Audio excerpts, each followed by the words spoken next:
of mostly mostly Central and Eastern Europe. We're in talks right now about where the group is going to go, probably in Poland, perhaps to some other communities in the Baltics, Lithuania, Latvia. So those are the core parts of the first year fellowship experience.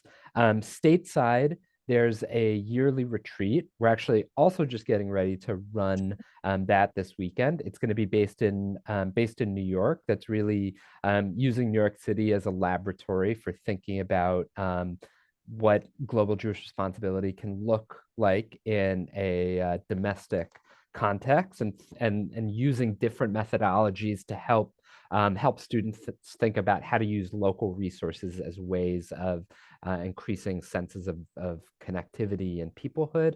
And then next year, we do more of kind of a go out into the country and do a lot of text study and reflection and processing. And it cycles back and forth between those two different styles of retreats.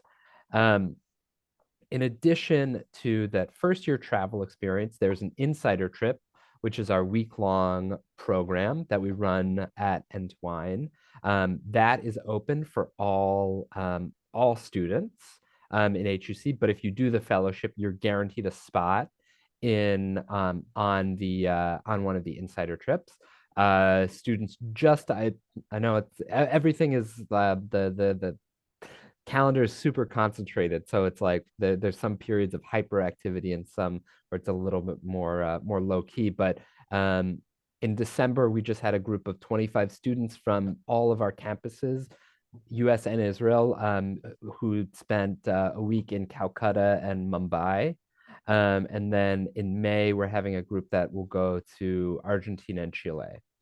So that's a program that's open to all the students. In addition, if you are a fellow, you get to choose one more insider trip that you'll get to join on. I should have said this from the outset. Those trips are all completely free, whether you're a fellow or just a standard student. And then there are some additional engagement and learning and leadership opportunities that are available to fellows. In addition to the fellowship, there's also programming that's open to all the students. So that's the insider trip. There are micro grants where students are able to propose different kinds of global Jewish programs, and we support them. We had a group of students who went to Guatemala for Passover to connect with some of the different Jewish communities. We have one student who's going to Jamaica this year. Really, really interesting stuff. And then there are just some other programs that we have developed and are trying to expand upon. So we have a rabbinic internship, we have classes, we have different day-long programs. So there are a lot of different opportunities to engage with both within the fellowship and then and beyond. So I know I just did a lot of talking. Let me just say one more quick thing, which is that the fellowship also comes with tuition support and a stipend. So for years 1 and 2, the tuition support is $6,000 each year and a stipend of $5,000. There is the option, depending on what your the financial package you get, of rolling over. I have to get the exact number right, but I believe it's $2,000 of the financial aid package into your stipend in those first 2 years. And then in the third year, there's a stipend of $2,500. So yes, so those are the kind of the main details about the program. And now I'm going to have a sip of coffee and let you all ask some questions.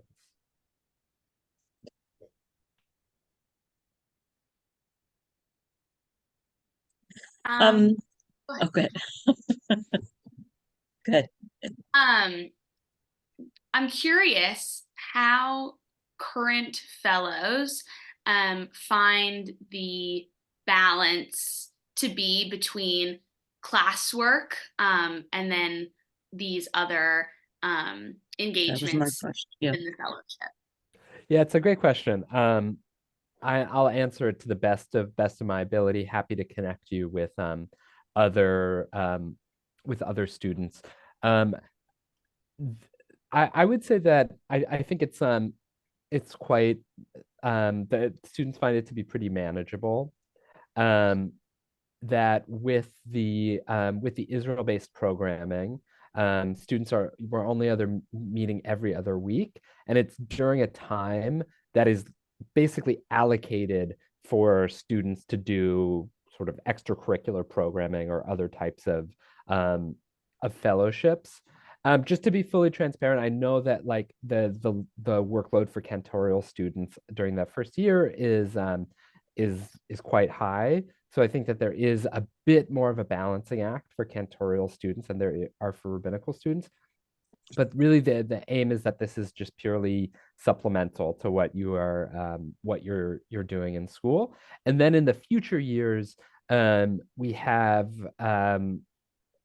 just our yearly retreat, and then several webinars, which this year we've been holding on Friday, which is I think proving to be really successful because of it being the day when students have off.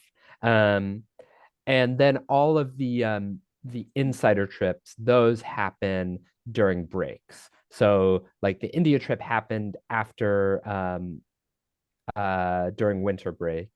So it was, I think, very, very shortly after finals. And then the Argentina and Chile trip will be after all of the ordinations and graduation. So those are very specifically planned to not interfere with class time. If you do the fellowship, there are 2 days during the year which we take off of school to do. Sorry, it's between 2 and 4. We're still trying to figure out the exact number. Where we do full day site visits to see JDC programming in Israel, and then one other day that's part of the Shabbaton, which is the Budapest trip that the group is doing right now. So just the long and short of it is that it sounds like a lot of programming, but I think that it really does fit nicely into the schedule and is a really, I think it's even though it's very learning oriented, it's a different kind of learning and a different type of engagement, much more experiential than sort of your standard time in rabbinical cantorial school.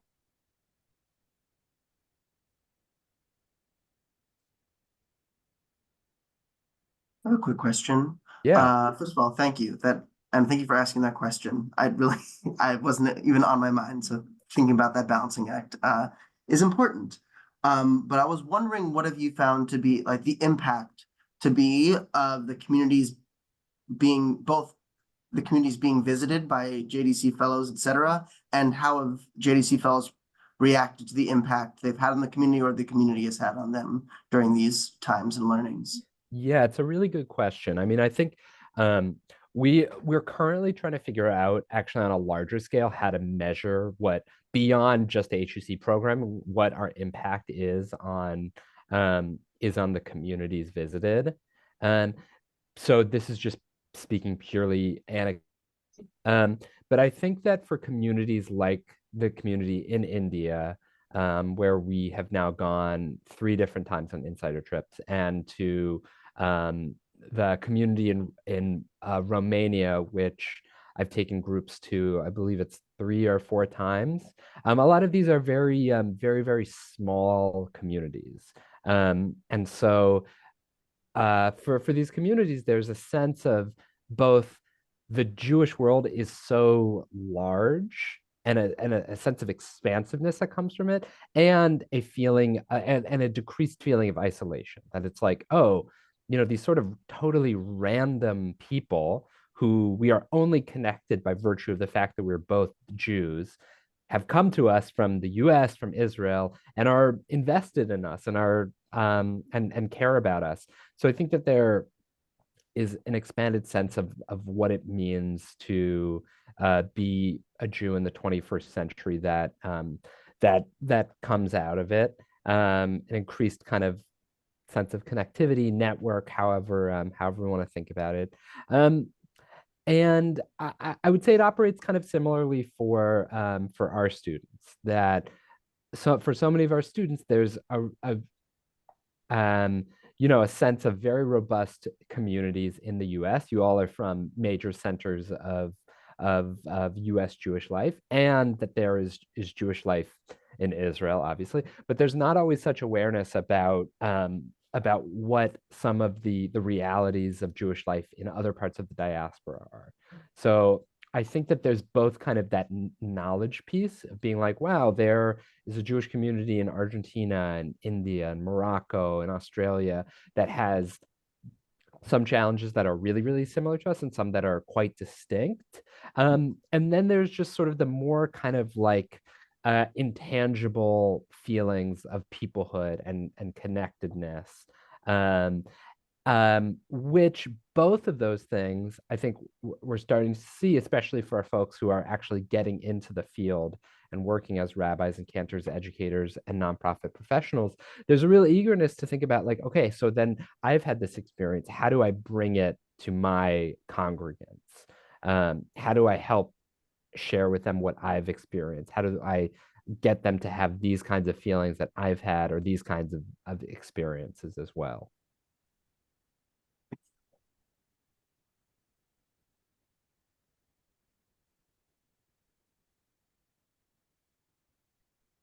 Oh, No, please. okay. What kind of candidates are you looking for? What are you looking for from the prospective fellows in the application process? Yeah, it's a great question. I would say that we're definitely looking for people who are very kind of intellectually curious about the Jewish world, people who have a sense of connectedness to the global Jewish community, even if it's not something that is so kind of experientially filled out. It's not like we expect people to have come in, having traveled the whole Jewish world and have connections here and there, but that there's a real kind of sense of I have this sense of connection. I have this sense that I am obligated to Jews all over the world. And I'm really eager to explore that. And I think, again, not needing to be so concrete, but a real kind of commitment to what you might bring as a future Jewish professional. That, there's much of this which is learning for the sake of learning, and is about you kind of growing your own Jewish peoplehood vocabulary and kind of increasing your your library of global Jewish experiences. And it's very clear that there is an agenda here. I'm totally comfortable saying, which is that we really want these experiences to affect how you'll operate in the future as a rabbi, a cantor, educator, nonprofit professional. That this is something that you are really thinking like, I can really imagine bringing this to the people who I work with.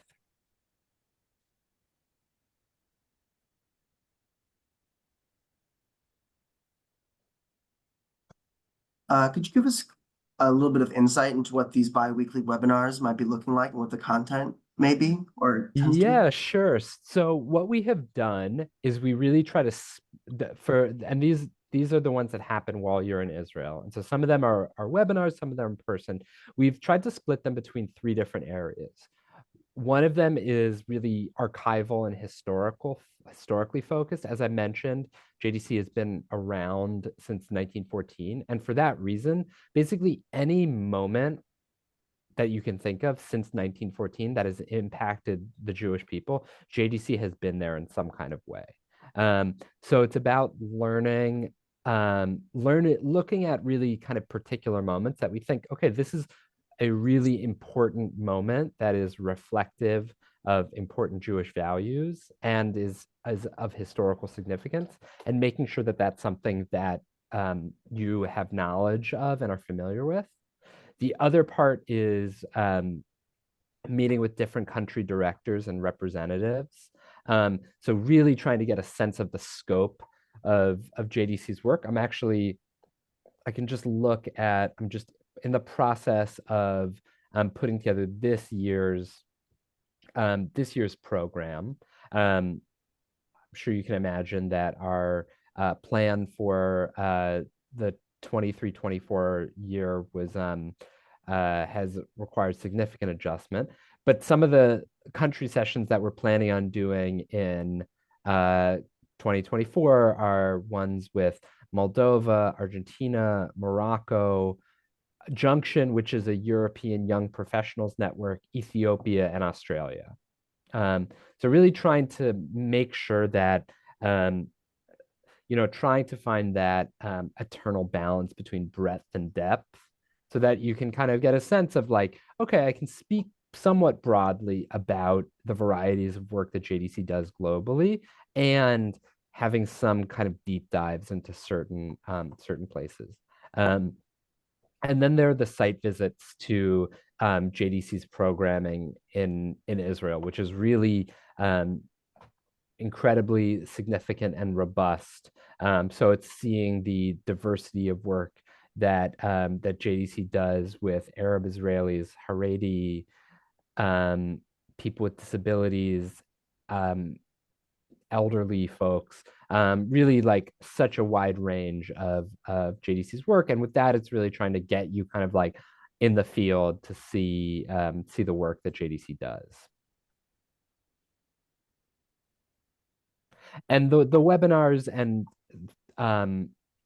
meetings are on the shorter side, like 2 hours, 1 to 2 hours, and then the site visits are full day things.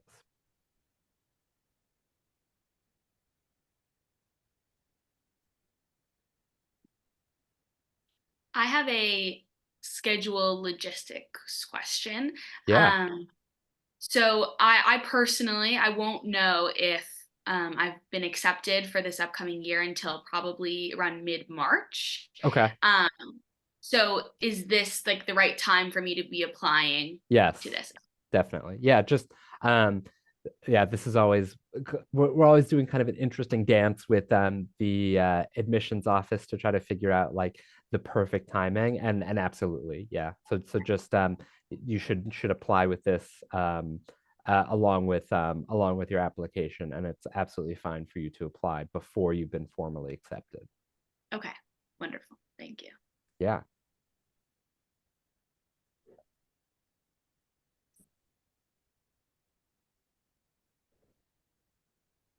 This is also a small, silly logistics question. On the application itself, is there a way to save and return to the application, or is it just Ooh. everything in one shot? Just because I was looking at it, and I was like, oh, I would love to come back and like give my brain a break while working on some of these things. That's a good question. I assume so, but I would hate to be wrong about that and give you incorrect information. So I would recommend like with some of the longer things to kind of copy and paste and do it in like a Word document, just to, I would hate to like for you to lose work. I believe that there is a save functionality. Just put a little bit of information in there and then find out before you like do the whole thing. Awesome. Thank you. Yeah. And good suggestion. I appreciate the separate document idea. Yeah. Always a good just Cool. Thank you. yeah.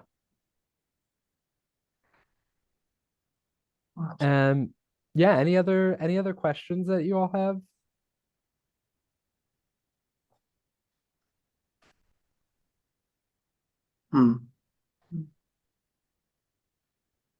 So I will put my Calendly here and also my email. Please don't hesitate to reach out. Really happy to talk and schmooze about the fellowship and the application, or any other aspect of you know, how this fits into the HUC experience. Thank you. Thank you. So best of luck to you all with your applications. Very fun and exciting time. Whichever route you go down, I can just, you know, say from my own experience that you're just in for a really fulfilling and dynamic academic experience, and you're just setting yourselves up for a really meaningful career. Thank you. Thank you. Thank you. Okay, all right. Thanks, everyone. So Thank be in touch, and I look forward to seeing your applications. Likewise. Thank you. All right. you. Bye. Thank you. Thank you.